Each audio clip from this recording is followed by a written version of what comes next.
il bâtit l'Église, sa volonté est que nous collaborions dans l'obéissance.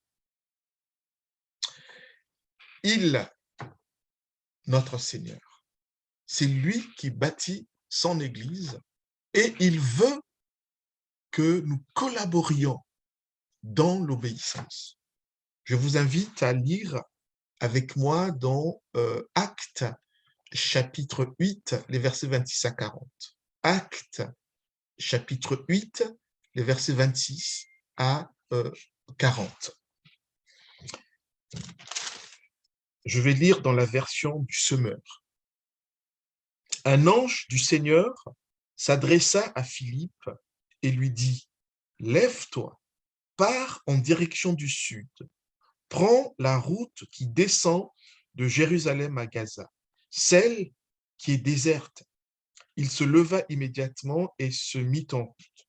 Et voici qu'il rencontra un haut dignitaire éthiopien, administrateur des biens de Candace, reine d'Éthiopie. Cet homme était venu à Jérusalem pour adorer Dieu. Il était sur le chemin du retour et assis dans son char, il lisait à haute voix un passage du prophète Ésaïe. L'Esprit dit à Philippe, avance jusqu'à ce char et marche à côté de lui. Philippe courut et entendit l'Éthiopien lire dans le livre du prophète Ésaïe. Alors il lui demanda, « Comprends-tu ce que tu lis ?» ?»« Comment le pourrais-je » répondit-il, « si je n'ai personne pour me l'expliquer ?» Et il invita Philippe à monter s'asseoir à côté de lui. Or, il était en train de lire ce passage de l'Écriture, semblable à un mouton mené à l'abattoir comme un agneau muet devant ceux qui le tendent. Il n'a pas dit un mot, il a été humilié et n'a pas obtenu justice. Qui racontera sa descendance? Car sa vie sur la terre a été supprimée. L'Éthiopien demanda à Philippe, « Explique-moi s'il te plaît, de qui est-il question? Est-ce de lui-même que le prophète parle ou de quelqu'un d'autre ?» Alors, Philippe prit la parole et partant de ce texte, lui annonça ce qui concerne Jésus. En continuant leur route, ils arrivèrent près d'un point d'eau. Alors le dignitaire s'écria, « Voici de l'eau! Qu'est-ce qui empêche que je sois baptisé? Si tu crois de tout ton cœur, tu peux être baptisé. » Oui, répondit le dignitaire, je crois que Jésus-Christ est le Fils de Dieu. Aussitôt, il donna l'ordre d'arrêter le char. Philippe et le dignitaire descendirent, tous deux dans l'eau, et Philippe le baptisa. Quand ils sortirent de l'eau, l'Esprit du Seigneur enleva Philippe et le dignitaire ne le vit plus. Celui-ci poursuivit sa route, le cœur rempli de joie. Philippe se retrouva à Ashdod, d'où il se rendit à Césarée en annonçant l'évangile dans toutes les localités qu'il traversait. Jusqu'ici, la parole de notre Seigneur. Même si, euh, même si notre épisode ce matin porte essentiellement sur Philippe et l'eunuque éthiopien, il convient de relater brièvement quelques faits des épisodes précédents. Notons que tous ces épisodes font partie d'une même séquence qui englobe les chapitres 6, 7 et 8. Nous avons vu précédemment les chapitres 6 et 7. Le premier épisode correspond au chapitre 6, les versets 1 à 7. Rappelez-vous. Au premier siècle de notre ère, des tensions étaient palpables entre les Juifs autochtones et les Juifs de la diaspora. Malheureusement, ces tensions étaient également présentes dans la jeune Église de Jérusalem. Face au sentiment de discrimination qu'éprouvaient les veuves d'origine grec par rapport aux veuves du pays, donc de la Palestine à l'époque, hein, actuellement Israël, eh ben, les apôtres prirent la décision de se consacrer prioritairement sur leur ministère de la prière et de l'enseignement, et de laisser à d'autres la diaconie. Aussi proposèrent-ils que l'Église choisisse en son sein 7 personnes remplies de l'Esprit pour être en charge de la distribution des colis alimentaires. Les heureux élus furent tous les 7, sans exception, des Juifs d'origine grecque, donc de culture grecque, comme l'étaient les veuves qui éprouvaient le sentiment de discrimination. C'est comme si le message que voulait envoyer l'Assemblée était de dire « Puisque vos veuves se sentent discriminées par rapport aux veuves de la Palestine, alors mettez-vous à la diaconie de manière à ce que l'on ne puisse plus soupçonner de discrimination. » Philippe et Étienne firent partie des heureux élus. Là encore, rappelez-vous. Très rapidement, dans un deuxième épisode, donc chapitre 6, verset 8 au chapitre 7, on voit Étienne, bien qu'ayant été choisi pour la distribution des denrées alimentaires, ne pas manquer d'évangéliser et d'enseigner, ce qui d'ailleurs lui coûtera sa vie puisqu'il sera persécuté jusqu'à la mort. À la faveur de la persécution, les membres de l'Église de Jérusalem se dispersent en parcourant le pays tout en proclamant le message de l'Évangile. On peut remarquer que c'est à cet instant que les disciples commencent à être témoins au-delà des murs de Jérusalem, comme Jésus-Christ le leur avait demandé avant son ascension. Et là, je vous renvoie à Actes chapitre 1, verset 8. Si, dans un premier temps, les apôtres sont restés à Jérusalem, Philippe sera du nombre des croyants qui partiront en masse de Jérusalem. Son exode à lui le conduira dans la capitale de la Samarie.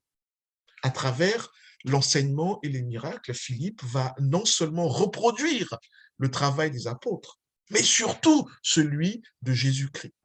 Une telle situation sera source de grande joie dans la ville. En cela, il y a un air de déjà-vu, puisqu'il reproduit ce que ont fait les apôtres avant lui et avant les apôtres, ce que avait fait Jésus. Qui est ce Philippe? C'est celui-là même qui, dans les épisodes passés, était du nombre de l'équipe des 7 qui avaient été désignés pour la diaconie. On comprend dès lors pourquoi l'un des critères de leur élection avait été la plénitude du Saint-Esprit. Acte 6, verset 30.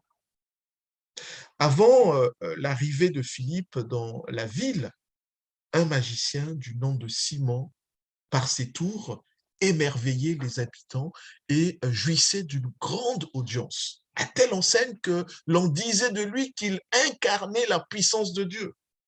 Cependant, avec la présence et l'action de Philippe dans la ville, il se produira une collision avec Simon le magicien.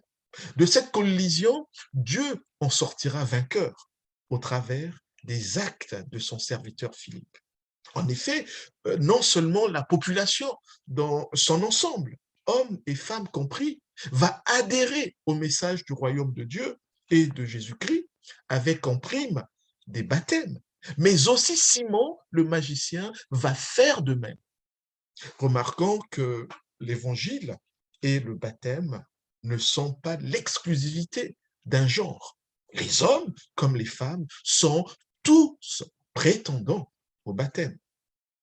Même si Simon, dit le magicien, s'est fait baptiser Cependant, un peu plus tard, on verra que son adhésion à lui n'était pas pour de bonnes motivations, car il voudra acheter le don de Dieu avec de l'argent. Ce qui sera d'ailleurs dénoncé par Pierre lors de son séjour en Samarie avec Jean.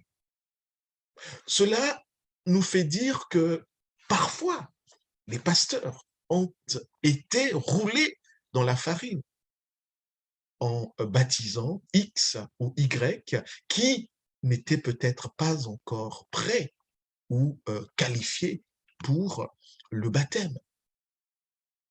Une telle attitude honteuse de la part de Simon le magicien a donné l'expression la simonie pour parler du trafic d'influence dans le but d'acquérir au sein de l'Église un ministère, voire une fonction d'autorité. Aujourd'hui encore, hélas, il arrive qu'ici et là, des personnes cherchent à avoir une influence dans les églises en contrepartie de leur position dans la société ou en contrepartie de leur générosité financière ou matérielle dont ils peuvent faire bénéficier l'Église. Que Dieu nous garde de telles attitudes. Que Dieu nous garde de telles attitudes. Au vu de ce réveil spirituel parmi les Samaritains, les apôtres, depuis Jérusalem, délèguent expressément deux des leurs, à savoir Pierre et Jean. Ces deux derniers seront particulièrement efficaces dans la réception du Saint-Esprit par les Samaritains, ainsi que dans le témoignage rendu à Jésus-Christ lors de l'annonce de la parole du Seigneur dans la capitale, ainsi que dans certains villages de la Samarie lors de leur retour pour Jérusalem. C'est à juste titre que Sylvain Romerowski écrit ceci. Le récit de la conversion des Samaritains et celui de la conversion de Corneille et des siens visent à montrer comment le baptême dans l'Esprit a été accordé pour la première fois aux Samaritains, puis aux gens d'origine païenne, après le baptême dans l'Esprit des premiers Israélites, en la personne des 12 apôtres, patriarches du Nouvel Israël.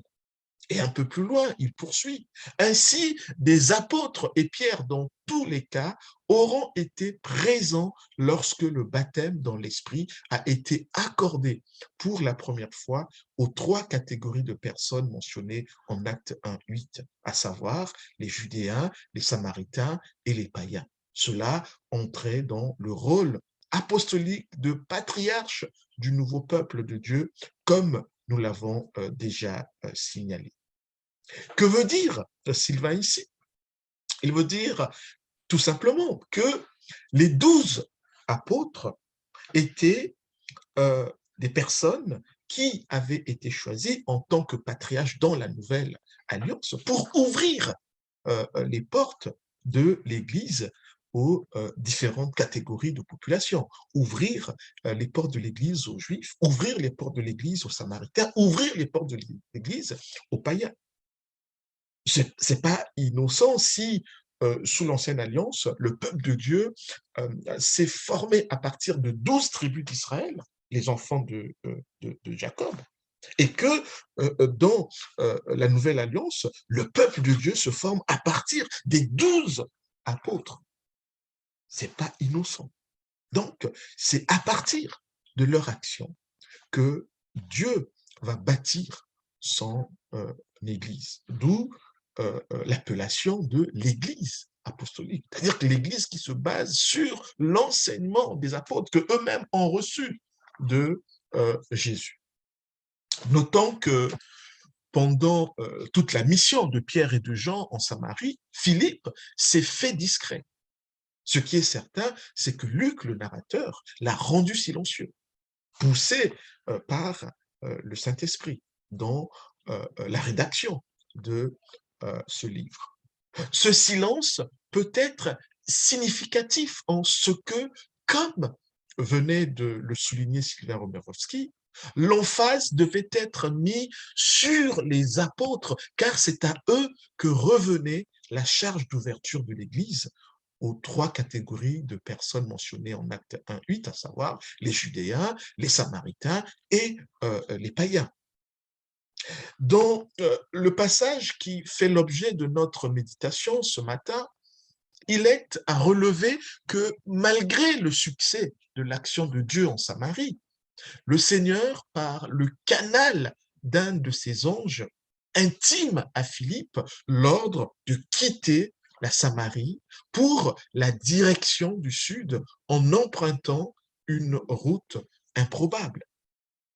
Improbable, oui, car déserte, qui relie Jérusalem à Gaza. Il avait la possibilité d'emprunter une autre voie plus commode, qui longeait la côte.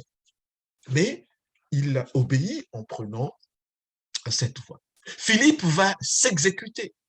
Cette forme d'obéissance de la part de Philippe fait écho à celle d'Abraham en son temps, à qui l'Éternel avait demandé de quitter sa patrie pour l'inconnu. Je vous renvoie à Genèse chapitre 12.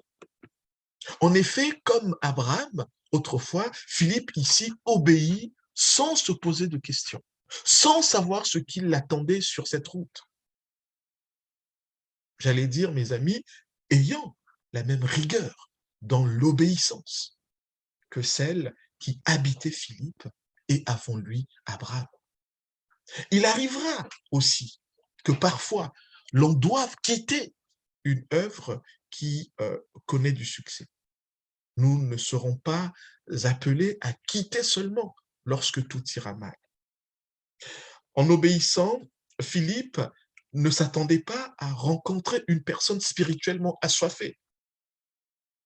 La scène, et je bénis le Seigneur parce qu'en méditant ce passage, il y a eu ce flash où j'ai vu le lien. Voilà, la soif, le désert, voilà. La scène se déroulera justement dans une zone désertique. Or, nous savons qu'une région déserte est une zone géographique caractérisée par une faible pluviométrie et une faible densité de population pour les raisons que l'on peut comprendre. Qui dit désert, dit manque ou rareté de l'eau et soif. À cet endroit, Philippe fait la rencontre, comme on l'a lu, de quelqu'un d'assoiffé, non pas d'eau, car la personne, de par son statut social, devait être pourvue en eau pour son voyage, mais assoiffé de la parole de Dieu. Ici, j'ai tendance à penser que le désert pourrait faire une résonance à l'état de soif spirituelle de l'Éthiopien, comme ailleurs dans la Bible, une résonance est faite entre la cécité physique et la cécité spirituelle, par exemple dans le cas de l'apôtre Paul. Et là, je vous renvoie à Actes chapitre 9, versets 4 à 19, et chapitre 26, les versets 15 à 18. L'Éthiopien était certainement pourvu en eau, car une personne de son rang, eunuque, castré de son état, était ministre de Candace, reine d'Éthiopie et surintendant de tout son patrimoine. De la même manière que le roi d'Égypte portait le titre de pharaon, de même, la reine d'Éthiopie portait le titre de Candace. Autant dire que cet Éthiopien n'était pas n'importe qui, il était au service de la reine. Il était l'équivalent de ce que nous appelons de nos jours ministre des Finances. C'était l'argentier du royaume, précisant qu'en parlant d'Éthiopie, il est davantage question du Soudan actuel, soit l'ancienne Nubie située au sud de l'Égypte. Il faut souligner qu'à l'époque, il n'était pas rare que des hommes au service d'une reine soient castrés, d'où le titre d'eunuque que portait ce haut fonctionnaire éthiopien. malgré son état d'eunuque, alors je dis malgré son état d'eunuque, puisque selon Deutéronome 23, verset 2, les eunuques n'avaient pas droit de cité au temple. Mais avec Ésaïe 56, verset 3 à 7, une promesse est faite que les eunuques seront comptés dans l'assemblée. Et on peut voir que cet Éthiopien n'était pas étranger à la religion juive. Il nous est dit qu'il était de retour de Jérusalem où il avait été adoré Dieu, ce qui pourrait laisser entendre qu'il était prosélyte, voire à minima un craignant Dieu. Un prosélyte est, était à l'époque biblique un païen qui, par conversion, s'engageait à observer la loi juive. Il se consacrait exclusivement à Yahvé et entrait dans la communauté juive. Donc, il y avait un processus de conversion qui se passait, ça pouvait être par le passage dans des eaux. On parlait de nouvelle naissance hein, à l'époque. Voilà ce qu'était un prosélyte. Quant à un craignant Dieu, il était également païen qui était attiré par le judaïsme et fréquentait le culte de la synagogue sans être toutefois du nombre des convertis. Donc, pour ce qui concerne cet eunuque éthiopien, nous ne savons pas trop bien, est-ce qu'il était prosélyte, est-ce qu'il était un craignant Dieu, bref, voilà, il était l'un ou l'autre. Dieu a placé sur la route de Philippe un assoiffé spirituel. Que faisons-nous de tous les assoiffés spirituels que le Seigneur place sur notre route? Ces assoiffés sont autour de nous. Ouvrons les yeux. Ils sont dans nos familles, dans nos quartiers, dans notre milieu professionnel. J'en passe, c'est des meilleurs. Si le premier ordre de quitter la Samarie pour cet endroit désertique venait d'un ange de la part de Dieu, maintenant, Philippe reçoit un second ordre, toujours de Dieu, mais par le biais du Saint-Esprit. Ce nouvel ordre consistait à aller à la rencontre de l'Éthiopien qui, lui, pendant son voyage, était en pleine lecture à voix haute. Il lisait le livre du prophète Ésaïe. Philippe était arrivé pile poil, au bon moment. En effet, l'Éthiopien avait du mal à comprendre et à interpréter ce qu'il lisait dans Ésaïe chapitre 53, les versets 7 à 8. Lorsque l'eunuque éthiopien s'aperçoit de la présence providentielle de Philippe, il invite à faire un bout de voyage avec lui. Philippe accepte de monter dans le char et profite de l'occasion pour faire une étude biblique avec l'Éthiopien. De cette étude biblique qui portait sur Ésaïe 53, Philippe va présenter la bonne nouvelle de Jésus. Une fois que l'Éthiopien comprendra le message, il demandera à se faire baptiser. Puisse le Seigneur venir en aide à tous ceux qui n'arrivent pas à se décider pour se faire baptiser. Que le Seigneur nous aide à consacrer du temps à l'étude de sa parole pour être en capacité d'aider d'autres, comme le fait ici Philippe, pour le bien de l'eunuque éthiopien.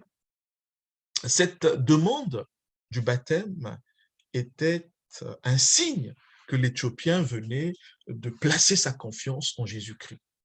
Il se trouve que Dieu fait bien les choses, puisqu'il est le maître des temps et des circonstances. À ce titre, de manière providentielle, Dieu fera que les deux hommes se trouvent près d'un point d'eau, malgré la présence du désert. C'est à cette source d'eau que, sur la base de sa confession de foi, l'Éthiopien se fera baptiser par Philippe.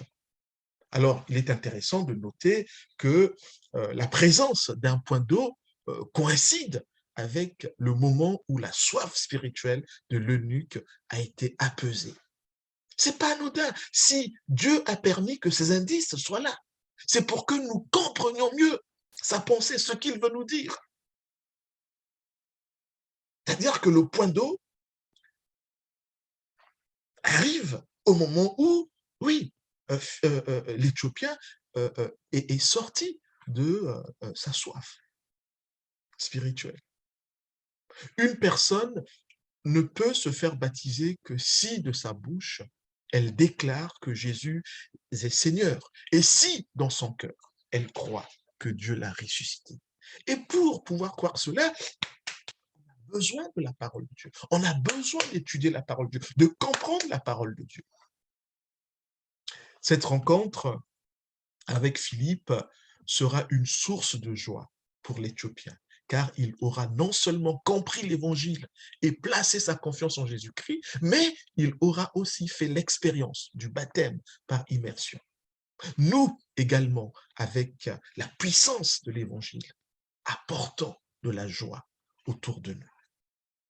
L'eunuque éthiopien ne boude pas sa joie. On peut supposer que lui, l'Africain, à son tour, sera l'agent que Dieu utilisera dans son pays pour propager la bonne nouvelle. À partir d'une personne, Dieu en touchera plusieurs. Quant à Philippe, toujours poussé par le Saint-Esprit, il poursuivra sa route en annonçant l'Évangile de lieu en lieu. Ne soyons pas étonnés. Le Seigneur nous poussera parfois sur des voies improbables, ce pour l'avancement de son œuvre. Même pour une personne ou un petit nombre de personnes, le détour en vaudra la peine. Malheureusement, ce qui tente parfois à nous motiver, c'est le nombre. La quantité n'est pas toujours un critère décisif pour commencer une action. Même pour un nombre restreint, on peut déjà servir le Seigneur. Dieu seul est en capacité de multiplier les choses.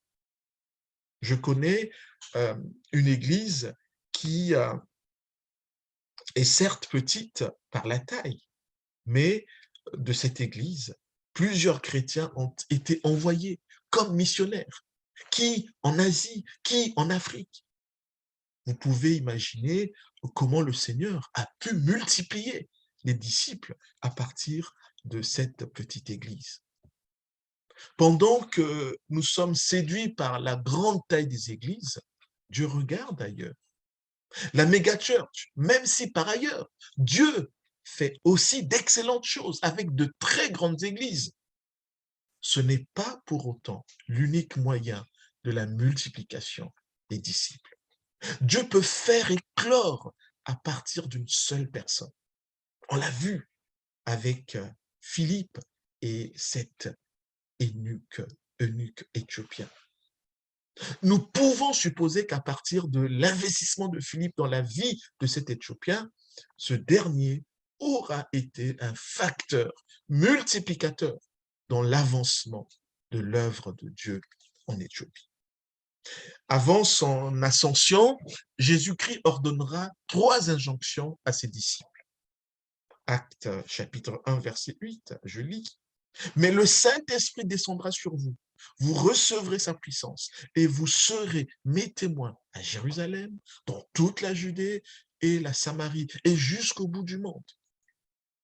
Oui, telle sera la démarche choisie par Jésus-Christ pour la proclamation du message du royaume de Dieu. Nous savons que les disciples ont obéi à la première injonction quant à être témoins à Jérusalem et dans toute la Judée. Cela s'est passé à partir de la Pentecôte, la première Pentecôte. Je vous renvoie à Actes chapitre 2. L'obéissance à la deuxième injonction aura lieu avec la présence de Philippe ainsi que celle de Pierre et de Jean en Samarie. L'obéissance à la troisième injonction se fera plus tard, au chapitre 10 de ce livre, avec l'évangélisation de Corneille, le Romain, et de celle de ses proches. Mais avant d'en arriver à l'évangélisation de Corneille et des siens, force est de constater que dans notre épisode de ce matin, Philippe va atteindre un Éthiopien qui, lui, représente le monde païen proche d'Israël, géographiquement et culturellement dans certains aspects. L'Éthiopien, comme on l'a vu tantôt, est soit un prosélyte, soit un craignant Dieu. Aussi, dans le schéma d'évangélisation édicté par Jésus, les Juifs, premièrement, devaient être évangélisés. Deuxièmement, les Samaritains, qui étaient mi-juifs, mi-païens. Et troisièmement, les païens, d'abord proches, et ensuite les païens lointains. Si Philippe, tout comme Étienne, avait été choisi parmi les 7 pour la distribution des colis alimentaires. Force est de constater que cela ne les a pas empêchés d'assumer la mission perçue comme plus prestigieuse, celle d'évangélisation et d'enseignement, initialement reconnue aux 12 Galiléens qui, eux, étaient autochtones. Acte 6. Il me semble que le Seigneur, en faisant d'Étienne et de Philippe des évangélistes, en plus de les avoir utilisés dans la diaconie, a voulu nous montrer que la fonction de prédicateur, voire d'évangéliste, n'est pas une exclusivité des Juifs de Palestine. Cela aurait pu s'entendre si on ne s'arrêtait qu'au chapitre 6 où la division des ministères était telle que la tâche de distribution de biens alimentaires avait été confiée aux ressortissants juifs de la culture grecque et la responsabilité de l'enseignement aux Juifs de Palestine. Pour comprendre le message de Dieu ici, il faut lire, méditer toute la séquence de ces 3 épisodes cette séquence qui va du chapitre 6 au chapitre 8. Retenons la leçon. Il n'y a aucun ministère réservé à une catégorie de population.